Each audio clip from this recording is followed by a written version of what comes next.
Reddit. Minha mãe exigiu muito dinheiro para o meu casamento para impressionar seu noivo rico, caso contrário, ela não iria. Mas a vida dela virou um desastre quando o noivo descobriu todas as mentiras. Olá a todos! Ao longo dos meus 25 anos de vida, não há muito que eu possa dizer sobre ela que me faça considerá-la verdadeiramente como uma mãe. Também não estou habituada a receber ajuda de familiares e muito menos de desconhecidos. Peço desculpas se este relato se tornar longo, pois não sei torná-lo curto e ao mesmo tempo, preciso mantendo todos os detalhes importantes. Casei-me recentemente e a minha mãe não esteve presente, porque acreditava que havia princípios e questões mais importantes a defender do que a própria filha. Já mantinha contato limitado com ela, que tem 48 anos, muito antes do casamento, portanto não senti a sua falta. A nossa relação é fraca porque ela é uma mulher extremamente egoísta e convencida. É por causa dela que ainda hoje tenho problemas relacionados com dinheiro. Não vivo endividada, mas tenho sempre receio de que um dia fique sem nada. Tenho um bom emprego, porém sinto medo de gastar, caso chegue um momento em que não tenha qualquer recurso. Isto é essencial para o que acontecerá a seguir. Tudo começou há alguns meses, quando anunciei o meu casamento e a minha mãe acabou por saber, embora não tenha sido eu diretamente a informar. Ela entrou em contato comigo para expressar o desejo de participar no evento. O motivo pelo qual mantemos pouco contato é o facto de ela gostar de pedir dinheiro, enquanto eu recuso, e é por isso que não estamos em sintonia. Ela não apreciava essa minha atitude e, para mim, retomar a relação nunca foi uma prioridade. Nesta ocasião, porém, ela não estava a pedir dinheiro, apenas queria comparecer ao casamento, e isso não me pareceu tão mal. Conversamos bastante sobre as nossas vidas e contou-me tudo sobre o seu noivo, Arthur, que tem 53 anos. Para esclarecer, utilizarei nomes falsos porque não quero que ninguém seja reconhecido. Eu não fazia ideia de que a minha mãe estava a namorar alguém, muito menos que se encontrava noiva. O contato limitado entre nós e o afastamento prolongado fizeram com que fosse natural eu não saber do seu noivado. De qualquer forma, fiquei contente por ela, suponho. Pediu-me que Arthur fosse o seu acompanhante no casamento e aceitei de imediato.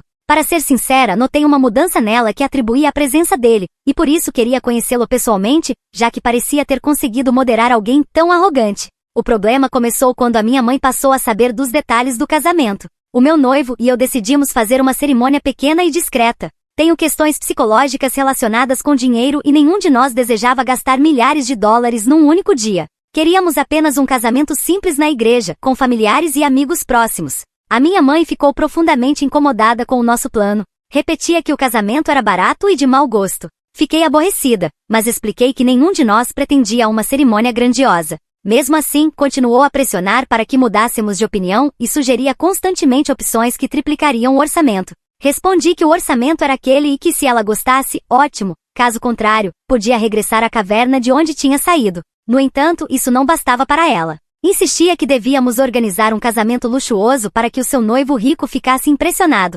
Tivemos uma discussão séria em que deixei claro que o casamento seria nos meus termos e que não me interessava impressionar o noivo dela, nem qualquer outra pessoa. A minha mãe ofendeu-se, como se o casamento fosse sobre ela e não sobre mim. No final, deu-me um ultimato: não compareceria se eu não fizesse o que queria. Eu respondi que não teria qualquer problema em riscá-la da lista. A minha mãe, de facto, não foi ao casamento. Chegou até a cortar comunicação comigo e enviou uma última mensagem, afirmando que isso me serviria de lição por não a ter escutado. Para ser honesta, a presença dela era irrelevante para mim, continuava a comportar-se de forma ridícula e, na realidade, poupou-me de qualquer drama que pudesse causar. Ainda assim, algumas pessoas souberam que ela iria ao casamento, e não foi por mim, mas sim por ela. A própria fez questão de lhes contar, quando ainda não tinha qualquer problema com o meu casamento. Quando as pessoas perguntaram por que razão a minha mãe não compareceu, eu disse a verdade. Ela tentou extorquir-me para que o casamento fosse mais caro, e quando lhe disse que não, desenvitou-se sozinha. Todos concordaram que o sentido de direito dela era tão enorme que talvez pudesse ser visto do espaço. Rimo-nos e continuamos a desfrutar do dia. Bom, o meu marido e eu rimo-nos porque pelos vistos os meus familiares não acharam graça nenhuma ao comportamento da minha mãe. A minha família conhece a minha mãe, mas normalmente são coisas menores. A minha mãe pede dinheiro a alguém, a pessoa diz que não. Ela fica amuada durante 2 anos e depois esquece. Porém, o incidente do casamento foi diferente, porque era o casamento da própria filha e ela decidiu transformar tudo numa situação centrada nela. Assim, todos decidiram em conjunto boicotar o casamento da minha mãe. Como soube disso? Ela telefonou-me a gritar. Gritava do outro lado da linha, provavelmente a estragar o microfone, soando como se um golfinho e uma baleia tivessem sofrido um acidente e ambos estivessem a guinchar em desespero. Naquele momento eu não fazia ideia do que estava a acontecer, por isso respondi: olha, não sei do que estás a falar e não consigo entender-te.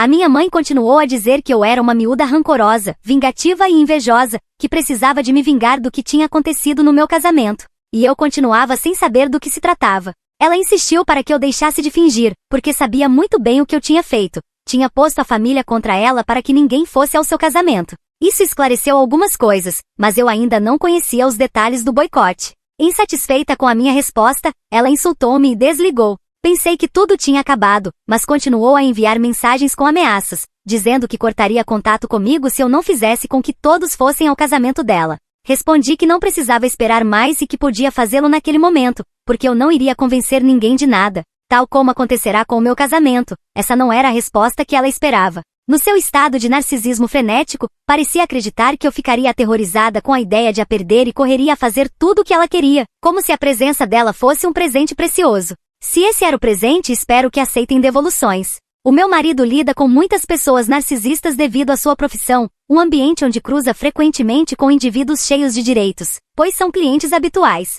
Ainda assim, disse-me que nunca tinha visto um monstro tão vil como a minha mãe, que espera que alguém pare a própria rotação da Terra para satisfazer os seus caprichos. Perguntou-me: alguém tem uma história pessoal com alguém mais narcisista do que a tua mãe? Ou tens aqui o espécime definitivo? Edição. Precisei fazer uma edição porque muitas pessoas têm perguntas sobre a minha relação com a minha mãe. Entendo que queiram conhecer a história completa, porque concentrei-me apenas no período mais recente e não no meu passado enquanto crescia. Ela foi financeiramente abusiva comigo devido aos seus hábitos de desperdício. Fez-me arranjar trabalho aos 15 anos porque não queria que eu vivesse às suas custas. A minha mãe queria que a filha menor se sustentasse sozinha. Acredito que queria gastar o mínimo possível comigo. De certa forma, ensinou-me muito sobre esforço, independência e essas coisas. Comecei a limpar casas aos 15 anos e, de algum modo, consegui aliviar a carga financeira da minha mãe. Com o tempo, ganhei prática e consegui um emprego decente aos 16 anos. Aumentaram-me o salário e comecei a poupar de forma significativa. Pelo menos, era essa a percepção de uma adolescente de 16 anos. Nessa altura, a minha mãe descobriu quanto eu ganhava, sem que eu lhe tivesse dito, e começou a exigir pequenos empréstimos. Eu tinha 16 anos e achava que poupar $200 por mês me tornava quase uma Rockefeller, mas não era parva. Quando ela exigia dinheiro, eu dizia que não, e para mim o assunto ficava encerrado. Ela tentava manipular-me e ameaçar expulsar-me de casa, mas raramente cumpria, porque eu respondia sempre que a primeira coisa que faria seria contar a alguém. O medo de sofrer consequências era maior. Quando fiz 18 anos, saí de casa em menos de 24 horas. Tecnicamente, poderia tê-lo feito no minuto em que atingi a maioridade, mas por um motivo específico, que não importa aqui, tive de esperar até ao fim do dia. Isso não impediu a minha mãe de me contactar para me chamar filha horrível por a ter abandonado. Também me pedia dinheiro com frequência, como fazia com outros familiares. Quando eu dizia que não, porque precisava do dinheiro para a universidade e porque era o meu maldito dinheiro e não tinha intenção de lhe dar, ela cortava o contato porque, segundo ela, eu era uma filha muito ingrata. Considero isso quase um elogio. Em parte, se não fosse pelo sentido absurdo de direito dela, talvez tivesse ficado presa a essa mulher até os 18 anos, mas em vez disso, ajudou-me a seguir em frente. Depois disso, mantivemos contato limitado até o momento em que ela fez aquele pedido ridículo sobre o meu casamento. E então tudo voltou ao que era antes. Atualização 1. Vejo que muitas pessoas me têm dito que eu não devia ter retomado contato com a minha mãe, e concordo. Porém, não creio que isso tenha causado muito dano, ou qualquer dano significativo. No máximo, tudo o que aconteceu serviu apenas para que os poucos familiares que ainda mantinham contato com ela deixassem de o fazer. Continuam a perguntar por que motivo nunca tive uma relação sólida com a minha mãe. Se perderam a última edição, por favor, revejam-na. Esclarece bastante as razões pelas quais não gosto da minha mãe e por que motivo sou sensível em relação ao dinheiro. As pessoas que leram a edição demonstraram muita empatia por mim. Também li algumas histórias de indivíduos com um grande sentido de direito que vocês conhecem, e sim, há casos ainda piores. Acredito que se eu contasse isto à minha mãe, ela procuraria uma forma de conquistar o primeiro lugar. Ela também é um pouco competitiva. Tem me perguntado onde está o meu pai em tudo isto. Bem, ele morreu há muito tempo. Sofreu um acidente quando regressava do trabalho e passou um mês inteiro no hospital antes de sucumbir aos ferimentos. Ao contrário da minha mãe, ele foi um bom pai.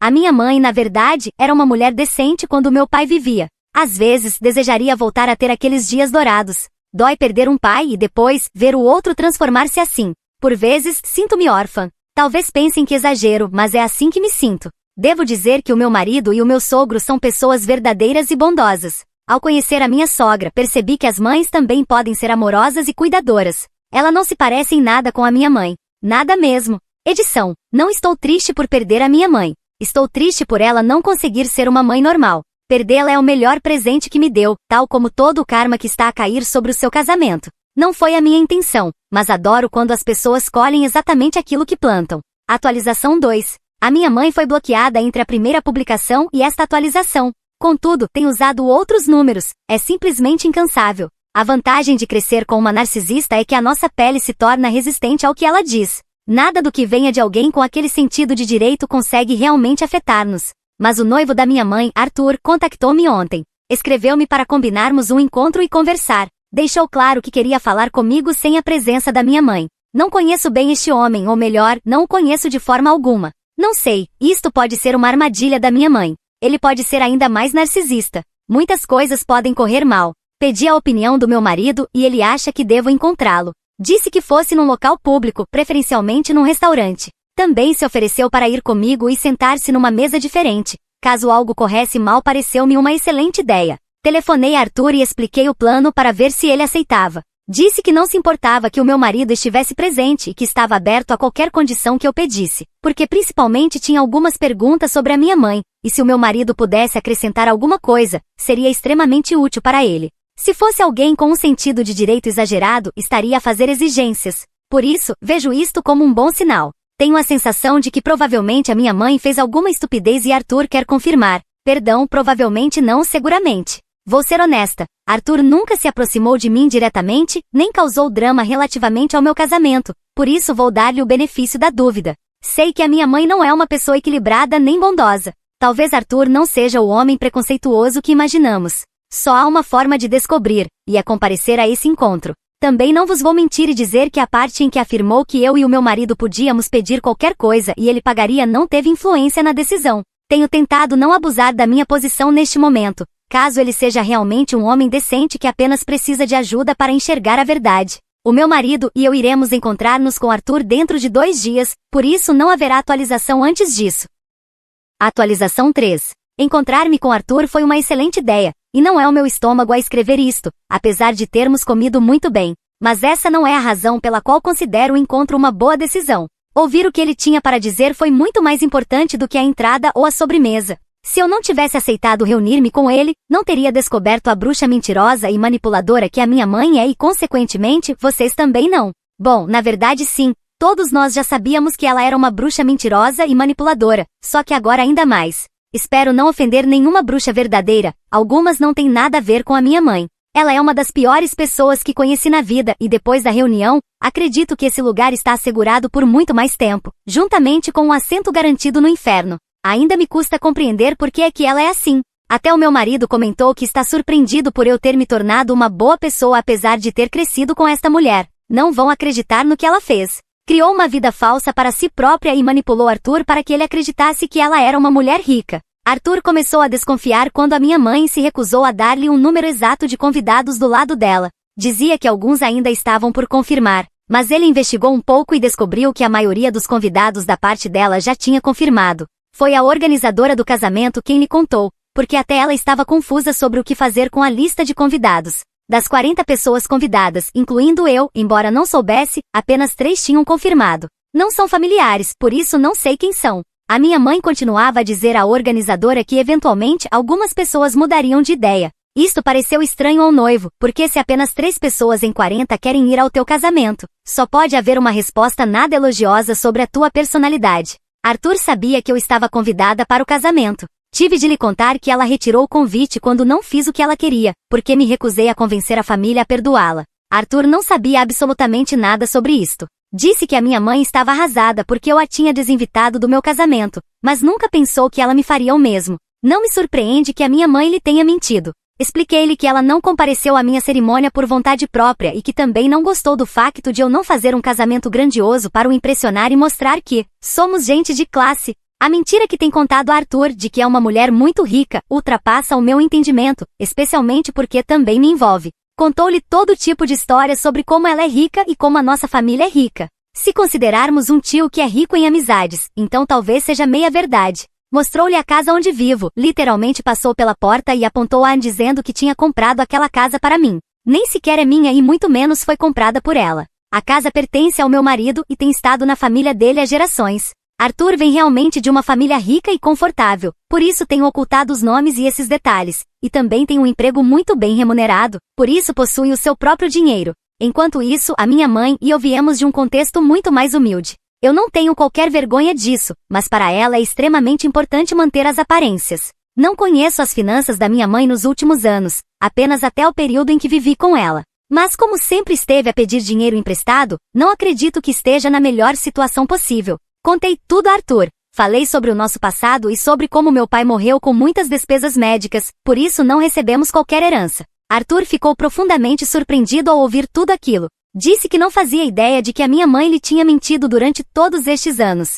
Comentou também que pediu um acordo pré-nupcial, mas a minha mãe insistia que era tão rica quanto ele e que não tinha motivos para se preocupar. E aqui está a verdadeira razão pela qual ela tenta aparentar ser rica quando não é. Ela viveu durante algum tempo num apartamento antes de se mudar para a casa dele, um apartamento que tenho absoluta certeza não podia pagar. Era pequeno, porque dizia que não precisava de muito espaço, mas a zona e o tipo de apartamento podem custar por mês tanto quanto uma casa de tamanho médio ou até mais. Lamento ser eu, mais uma vez, a arruinar os planos da minha mãe, mas não ia ficar sentada a desfrutar da refeição paga por aquela pessoa sem lhe contar a verdade. Apercebemo-nos de que a minha mãe insistia tanto para que eu tivesse um casamento luxuoso porque queria que eu confirmasse a mentira de que vínhamos de uma família abastada. Quando continuei a recusar, inventou que eu a tinha desinvitado para que Arthur não suspeitasse de nada, e provavelmente também tinha medo de eu revelar a verdade. Disse-lhe que eu sempre tinha sido uma filha difícil, mas que não gostava de desistir de mim e que por isso continuava a tentar manter a relação. Mesmo quando eu era má para ela e não a queria na minha cerimônia. A rede de mentiras e manipulações que esta mulher criou é verdadeiramente impressionante. Arthur ficou completamente devastado ao descobrir que o amor da sua vida, ou pelo menos era o que ele pensava, lhe mentiu sobre quase tudo. O meu marido deu-lhe uma palmada nas costas porque ambos sentimos pena dele e não sabíamos o que mais fazer. Se fosse um amigo de longa data, tê-lo-íamos abraçado, mas só o conhecíamos há 30 minutos. Não sei em que ponto estão agora Arthur e a minha mãe, mas o casamento está completamente cancelado. Não acredito que assinar um acordo pré-nupcial consiga resolver este desastre. Estou 100% segura de que a minha mãe vai virar-se contra mim se Arthur terminar com ela ou algo do gênero. Olá, estou preparada para isso, e já renovei o meu seguro de vida. Atualização 4. Regressei e tenho uma atualização positiva para vocês. Muito obrigada pelos comentários tão amáveis, ou melhor, pelos que diziam que a minha mãe era do pior. Depois houve aqueles que afirmavam que eu era uma pessoa terrível por me meter na vida dela. Ou leram isso de cabeça para baixo, ou estavam a fazer uma piada. Se for a segunda opção, muitas gargalhadas. Se for a primeira, estou genuinamente assustada. Agradeço-vos porque se preocuparam comigo e tentam animar-me, mas já o disse antes, não estou triste com nada disto. Aprendi a lidar com a minha mãe e as suas infantilidades, embora ela encontre sempre uma forma de as tornar ainda maiores. Olá, sou uma menina crescida agora. Consigo aguentar o narcisismo da minha mãe e tudo que isso envolve durante algum tempo. Tudo esteve calmo, e até comecei a achar que Arthur ainda se casaria com ela. Depois recebi a visita da minha mãe, que parecia furiosa. Não me dei ao trabalho de a deixar entrar, porque sabia exatamente por que motivo estava ali. Não tinha falado com Arthur, mas sabia porque ela podia estar enfurecida. Era óbvio que ela viria culpar-me mais cedo ou mais tarde. Arthur prometeu, e tentou cumprir, ao dizer que faria com que a minha mãe me deixasse em paz, mas há apenas um lugar onde ela poderia ter descoberto tudo, e não ia obedecer. Estava a gritar, a chorar e a fazer tanto escândalo que até ficou zonza e queria que eu a segurasse. Mas deixei-a sentar-se na relva sozinha, e não lhe toquei, com receio de que tentasse acusar-me de alguma coisa. Sim, poderia ter caído, batido com a cabeça e tentar culpar-me na mesma. No entanto, eu não a convidei e se a tocasse, tenho a certeza de que ela usaria isso como alegação de agressão. Ela respondeu às nossas dúvidas quando disse que Arthur a tinha deixado e que já não se casaria com ela. Deu-lhe os motivos e informou-a de que não estava nos seus planos casar com uma mentirosa. Ela ofereceu-se para assinar os papéis do acordo pré-nupcial, mas isso não resolvia grande coisa. Disse-me que tudo era culpa minha, porque eu nunca deveria ter falado com ele, que não devia ter conversado com o seu homem. Respondi que ele não era o homem dela, nem antes, nem agora. Antes, não era porque ela não o comprou no mercado de escravos, e agora também não, porque ele quer manter a maior distância possível entre ambos. Isso não ajudou muito a acalmar a raiva da minha mãe, mas como estava sentada na relva e não conseguia levantar-se, não havia grande perigo de que se atirasse contra mim. Até teve de se deitar mais a olhar para cima, enquanto continuava a queixar-se. Também lhe disse que não queria ter qualquer relação com ela daqui em diante, por isso não valia a pena aparecer ou tentar contactar-me novamente. Voltei para dentro de casa, mas ela continuava estendida no relvado, como se estivesse a fazer anjinhos na neve. Ainda tinha força para gritar, mas aparentemente não para se levantar. Uns 20 minutos depois, fui verificar e pelo menos já estava sentada. O meu marido perguntou se devíamos ligar os aspersores, e eu disse que não faria mal nenhum. Isso fez com que ela se levantasse muito depressa e fosse embora continuasse a gritar e a dizer que me iria denunciar ou algo do gênero. Não fez, mas temos uma câmara no intercomunicador da porta e foi fácil ver toda a interação. A questão dos aspersores foi um erro honesto, senhor juiz. A relva estava um pouco seca e não sabíamos que a minha mãe ainda estava lá fora. Pessoas normais não se deitam no jardim de outras pessoas quando não são convidadas. Arthur disse-me que ela ainda estava a tentar convencê-lo a ficar com ela, mas que ele a tinha expulsado e bloqueado em todo lado. Sugeri-lhe o truque dos aspersores, funcionou muito bem conosco. Há algumas semanas a minha mãe voltou à minha porta porque não tinha onde ficar nem dinheiro próprio. Tinha estado a viver com ele e mudou-se para um motel até conseguir convencê-lo a aceitá-la novamente. Não foi Arthur quem lhe disse que isso não iria acontecer, foi o seu cartão de crédito, que a informou de que tinha chegado ao fim da linha. Disse-lhe que não era problema meu. Não me interessava onde iria encontrar um lugar para ficar ou dinheiro para comprar aquilo de que precisava. O meu único conselho foi que procurasse ajuda num abrigo para pessoas sem abrigo. Ela chorou, dizendo que eu não devia tratá-la assim, que era minha mãe e que eu deveria deixar de lado as nossas diferenças durante uma emergência. Não me dei ao trabalho de responder. Toda a interação foi feita através da porta e como meu marido consegue ler os meus pensamentos, um poder que as pessoas aparentemente adquirem depois de casar, ele ligou os arqui-inimigos da minha mãe, os aspersores. Com as primeiras gotas, ela já estava a correr para fora da relva. O problema foi que ficou algum tempo parada ao lado, até que finalmente decidiu ir-se embora. Esteve em negação durante alguns dias, ou pelo menos é assim que a imagino. Mas eventualmente percebeu que nada mudaria e apareceu na minha porta pela última vez na semana passada. Quando disse que os aspersores funcionariam, queria dizer que funcionariam para tirar da minha relva, não que a impediriam de voltar. Voltamos a ligá-los, mas desta vez ela não se moveu. Suponho que tenha vindo equipada com fato de banho. Chamamos a polícia e quando chegaram, ela estava ali de pé, no meio do jardim, completamente encharcada. Um dos agentes perguntou por que razão os aspersores estavam ligados e o meu marido respondeu que tinha visto no Animal Planet, que serviam para afastar esquilos e sogras com sentido de direito. Sei que ele tentou manter a seriedade, mas o polícia acabou por se rir. Acho que o outro agente não ouviu, porque estava ocupado a lidar com a minha mãe. A polícia deu-lhe um aviso e mandou-a embora. Suponho que tenha ficado assustada, porque deixou de me perseguir depois disso. Falei com outros familiares e disseram-me que a minha mãe andava a pedir dinheiro e um lugar onde ficar a toda a gente. Ela tem 4 cartões de crédito no limite e nem sei como conseguiu tantos. Também pediu pequenos empréstimos às amigas e nunca os devolveu. Na verdade, contava que Arthur e o dinheiro dele tratassem disso. Devem ser essas as pessoas que confirmaram presença no casamento dela, os credores, a certificarem-se de que ela conseguiria o dinheiro para pagar o que devia. Provavelmente pensou que depois de casarem, Arthur seria obrigado a assumir as suas dívidas. Graças a Deus que ele descobriu a verdade. Agora sinto-me bem por não ter sugerido um restaurante caro para a reunião. Ele é um bom homem e definitivamente não merece uma caça-fortunas como a minha mãe. Ninguém a aceitou em casa e embora alguns não tivessem aspersores, usaram outros métodos com água para afastar. Um deles tinha um balde, e só de o mostrar, ela fugiu como um gato com medo da água. Aparentemente teve de ficar num abrigo para pessoas sem abrigo, porque até as amigas deixaram de a querer por perto. Edição, para quem diz bububu, ela não te expulsou de casa e devias tê-la ajudado em vez de lhe atirar água. A diferença é que isso era dever dela como mãe, enquanto eu não devo absolutamente nada a uma mentirosa, trepadora, narcisista, pessoa com direito e manati peludo. Há algo que não mencionei, mas porque também não sabia. Pensava que a minha mãe não tinha onde viver apenas porque estava completamente, e miseravelmente, afogada em dívidas por querer manter aparências. Mas além disso tinha se demitido do trabalho pelas costas do noivo. Trabalho esse que ela dizia fazer apenas porque gostava de ter uma ocupação, já que na sua versão de ser uma mulher rica, não precisava realmente de trabalhar.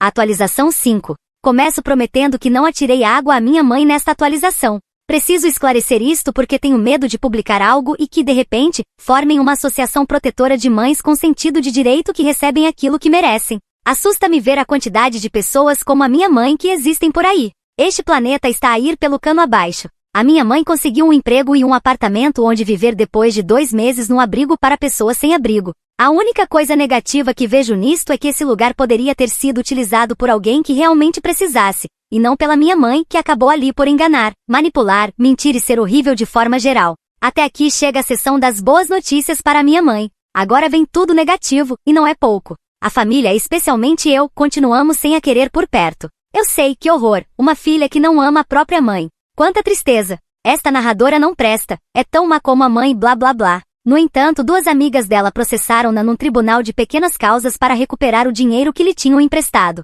Uma delas perdeu o processo, mas a outra ganhou e a minha mãe terá de pagar-lhe. Não sei por que motivo uma ganhou e a outra não, talvez por causa das provas. Isto já é suficientemente mal se considerarmos todas as dívidas de cartão de crédito que a minha mãe ainda tem. É uma dívida digna de Matusalém, o único capaz de viver o bastante para as pagar. A desgraça seguinte da minha mãe foi ter sido atacada pela amiga que perdeu o processo. Por isso foi levada ao hospital para tratar alguns ferimentos, mas a vida dela não corre perigo. Apresentou queixa contra a amiga que se declarou culpada e aceitou pagar as despesas médicas. Neste momento, penso que muitos teriam gostado de ser essa amiga e não tiveram coragem com receio das consequências legais. Pelo menos, a minha mãe não perdeu o emprego nem sofreu ferimentos graves, porque poderia ter vivido da indenização obtida através de um processo judicial. Faz-me pensar que esta amiga a atacou estrategicamente, apenas o suficiente para assustar e desabafar a raiva, não para se meter em problemas mais sérios. E antes que digam alguma coisa, não estou a alegrar-me com isto, estou apenas a relatar. Sei perfeitamente o quanto gostam de defender a minha mãe. Mas se fosse a vossa mãe, estariam a escrever o mesmo, ou algo ainda pior. Como disse, este planeta está a ir para o inferno, mas pela hipocrisia de algumas pessoas. Por isso é importante que aqueles de nós que não gostam de ser pisados se mantenham unidos. Há muitas pessoas que adoram pisar os outros, ou ser pisadas. Obrigado por terem ficado até ao fim desta história. Aprecio de verdade o vosso tempo e o vosso apoio. Se gostaram deste conteúdo e querem ouvir mais histórias como esta, não se esqueçam de seguir e subscrever o meu canal Moi Reddit. O vosso apoio faz toda a diferença para que eu possa continuar a criar mais vídeos. Desejo-vos um dia maravilhoso. Moi Reddit, com todo o meu respeito.